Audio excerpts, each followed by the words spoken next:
So can you do DSA in Python language? So of course you can do DSA in any language. Language is never a barrier for data structure and algorithm.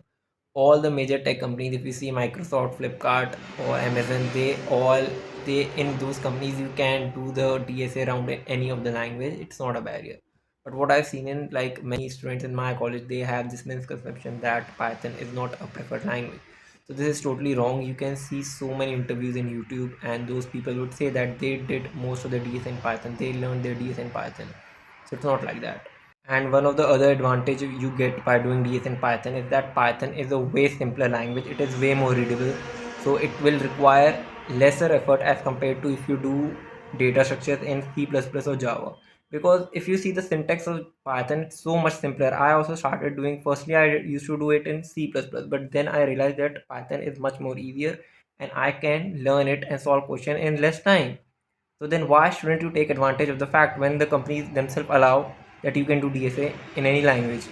Some people have this thinking that if you do the DSA in Python, your logical skills or your thinking will not develop that much. But instead, it's the opposite, because what I've seen is that if you are doing in Python, you don't have to worry so much about the syntax. So all your effort, all your logic will go into the logical part in the problem solving.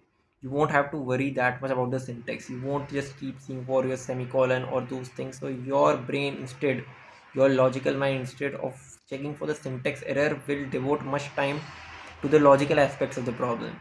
So in this way your logical thinking will develop in a much better way, because now you don't have to worry that much about the syntax. You can just focus on the what the problem is asking for. Your main focus would be on the problem solving rather than correcting the syntax error. It comes with so many inbuilt function, like there is a function named max in which you find the maximum element of the list.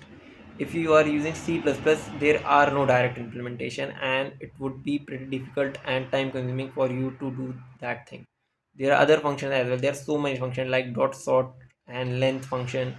So by using these you will be able, in seconds you are going to find solution of a problem. So this basically reduces your time, and it especially helps with a larger problem, because then you have, if these are the small parts by which you can solve a large problem, so your time will get reduced and you will be easily able to solve the big problem, the hard problems, because these small steps won't take much of your time. And once you decide that this is the language I'm going to code in, that language may be Python, C++, Java, whatever. But once you decide, then you just start with it. Then you just start your DSA with it, because now there's no point of arguing with others or listening to other people that this is not appropriate language. You should this that. Don't listen. Once you decide that yes, I'm comfortable with this language is good for me, just go for it. Because like then many of you just keep wasting time on watching YouTube videos or going here and there that, oh, is this okay to do DS in this language? You shouldn't waste time on that. Once you decide, just go for it.